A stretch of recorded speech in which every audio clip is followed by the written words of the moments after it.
સુરત શહેરમાં ભ્રષ્ટ ભાજપના શાસનમાં કરોડોના રસ્તા ઉપર ઠેર ઠેર ખાડાઓ પડ્યા છે। ત્યારે જનતા ત્રાહિમામ પોકારી ઉઠી છે। રસ્તા ઉપર ખાડાના કારણે લોકોને કમરના દુખાવા, સાંધાના દુખાવા, વાહનો ખખડધજ થવા, ટ્રાફિકની સમસ્યાનો સામનો કરવો પડે છે। સુરત શહેરમાં ભ્રષ્ટ ભાજપના શાસનમાં કરોડોના રસ્તા ઉપર ઠેર ઠેર ખાડાઓ પડ્યા છે। ત્યારે જનતા ત્રાહિમામ પોકારી ઉઠી છે। રસ્તા ઉપર ખાડાના કારણે લોકોને કમરના દુખાવા, સાંધાના દુખાવા, વાહનોને ખખડધજ થવા, ટ્રાફિકની સમસ્યાનો સામનો કરવો પડે છે। ત્યારે વિપક્ષ તરીકે પોતાની ફરજના ભાગરૂપે વિપક્ષ નેતા પાયલ સાકરિયાની આગેવાનીમાં આમ આદમી પાર્ટી દ્વારા આજરોજ બીમાર પડેલા રસ્તાઓને બોટલ ચડાવી ખાડાઓનું સુરત મહાનગરપાલિકાના ભાજપી શાસકોના નામે નામકરણ અને પૂજાનો કાર્યક્રમ રાખવામાં આવ્યો હતો।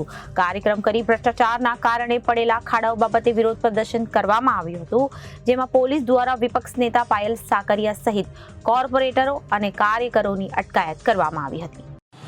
આજે સુરત શહેરના આમ આદમી પાર્ટીમાંથી ચૂંટાયેલા તમામ નગરસેવકો સાથે અને સુરત શહેરના સંગઠન સાથે કિરણ ચોક ખાતે જે ખાડાઓ પડી ગયા છે એ બાબતે અમે વિરોધ નોંધાવ્યો છે।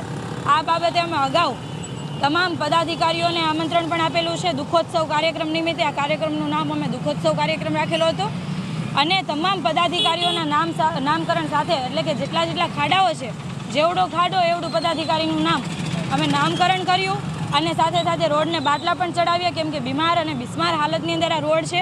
લોકોની કમર ભાંગી રહી છે, આમાં સાંધાના દુખાવાઓ થઈ રહ્યા છે, જેના કારણે ખૂબ હેરાનગતિમાંથી લોકો પસાર થાય છે। આ બાબતે અમે વારંવાર ઝોનમાં રજૂઆતો કરી છે, પદાધિકારીઓને રજૂઆત કરી છે, વારંવાર રજૂઆતો છતાં પણ કોઈ કાર્યવાહી કરવામાં આવતી નથી। જો અહીંયા મુખ્યમંત્રી આવવાના હોય તો તરત જ કામગીરી થઈ જતી હોય, પરંતુ જ્યારે સુરત શહેરની જનતા અહીંયાથી ચાલવાની હોય તો એમના માટે કોઈને કંઈ પડેલી નથી। કારણ કે એ લોકોને ખબર છે કે ભાઈ લોકો હેરાન થાય તો ભલે થાય, પણ અમારા મુખ્યમંત્રી હેરાન ન થવા જોઈએ, અમારા મુખ્યમંત્રી સારા રસ્તા પરથી ચાલવા જોઈએ।